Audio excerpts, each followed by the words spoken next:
محبة رسول الله ìfẹ́ ànábì Muhammad هو فوق كل شيء ó ju gbogbo kan lọ لأن رسول الله صلى الله عليه وسلم tó gbé iṣẹ́ ńlá ànábì Muhammad هو أول خلقه òun là kọ́kọ́ ẹ̀dá tó lọ kọ́kọ́ dà لولاه لم يخلق السماوات ولا bí màá ṣe ọlá ànábì ọ̀rọ̀ ọba má ti dá kankan sánmọ̀ ọba má ti jẹ́ sánmọ̀ ilẹ̀ ọba má ti jẹ́ ilẹ̀ ولا يخلق الإنس ولا الجن bí màá ṣe ọlá ànábì èèyàn ọba ti má jẹ́ èèyàn mọ̀lẹ́ àjẹ̀nú náà ọba ti má jẹ́ àjẹ̀nú إذا محبته فوق كل شيء tó bá jẹ́ bẹ́ẹ̀ ìfẹ́ ànábì ọ̀ràn yẹn ni ó ju gbogbo kan lọ محبته فوق الدين ìfẹ́ ànábì ó ju ẹ̀sìn lọ لأنه هو الذي أتى بالدين torí ànábì náà ló mẹ́sìn wá bá àbára ànábì fẹ́ràn àlè rẹ̀ sì sìn لم نحبه tàbá ṣàfẹ́kù ìfẹ́ ànábì كيف نفهم الدين bóò la ṣe fẹ́ gbàgbọ́ yé ẹ̀sìn tá à ń sìn bóò la ṣe fẹ́ gbàgbọ́ yé tànábì ń sọ fún wa لأنه عبد الله torí ànábì gan-an lé ẹrú ọlọ́run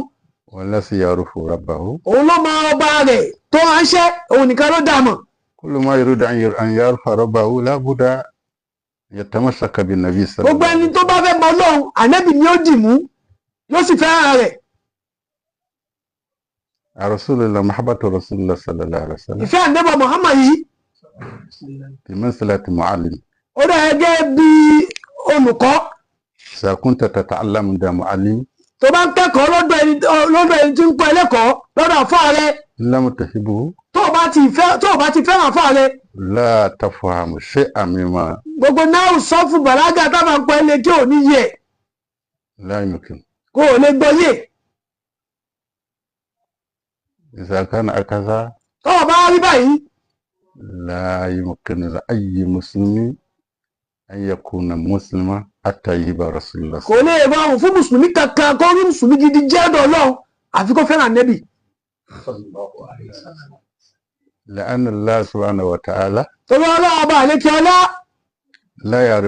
لا يعرف عادا سوى رسول الله Ọlọ́run ọba ò mẹ́ni kankan ju ànẹ́bì lọ ànẹ́bì lọ́rọ̀ ń fẹ́ ànẹ́bì lọ́rọ̀ ń dámọ̀ إذا كنت تريد أن تكون تقيا أو صبورا بأي صفة من أحسن الصفات لابد أن تمسك برسول الله صلى الله عليه tó وسلم bá fẹ́ di ẹni tí ó máa bẹ̀rù Ọlọ́run tí ó gbọ́ Ọlọ́run gbọ́ tí ó níwà dáadáa tọ́lọ ní á ní ibi sùúrù gbogbo ìwà ìtẹríba ìwà ìrẹ̀lẹ̀ ìwà kéèyàn ní àmójúkò ìwà kéèyàn láyọ̀ kan tó fẹ́ ya òkè èèyàn ọ̀ràn èèyàn ní kò di àní Muhammad mú لأنه هو التقي tó bá nẹ́bi gan-an ẹni tó bẹ̀rù Ọlọ́run هو الصابر ànẹ́bì ló ní sùúrù متواضع òun ní ẹni tó ní tẹríba جواد ànẹ́bì lẹni tí máa ń ta ni lọ́rẹ كريم alápọ̀nlé ànẹ́bì وجد كل هذا من الله سبحانه gbogbo وتعالى ìwà tánẹ́bì níyì ọ̀dọ̀ Ọlọ́run ànẹ́bì ti rí ولا يمكن لأي مسلم أن يجد هذا بصر عند الله kò wá rọrùn kẹ́nìkan lòun fẹ́ kọ́ṣe ìwà Ọlọ́run kó ní Ọlọ́run òun fẹ́ kọ́ṣe bọ́lọ̀ ṣe ń ṣe لا يمكن láì gba ọ̀dọ̀ ànẹ́bì kọjá kò rọrùn والذي يعلمك التقية ànẹ́bì ni ó kọ́ wa bá a ṣe fẹ́ bẹ̀rù Ọlọ́run والذي يعلمك التواضع ànẹ́bì ló máa kọ́ wa bá a ṣe fẹ́ ní ìtẹríba bá a ṣe fẹ́ jẹ́ ní sùúrù والذي يعلمك الصبر ànẹ́bì ni ó kọ́ wa bá a ṣe fẹ́ jẹ́ ní sùúrù كل هذا صفة لرسول الله صلى الله عليه وسلم gbogbo ìwà dáadáa yìí ànẹ́bì ló ní إذا محبته فوق كل شيء tó ọba rí báyìí ìfẹ́ ànẹ́bì yìí ó ju gbogbo nǹkan lọ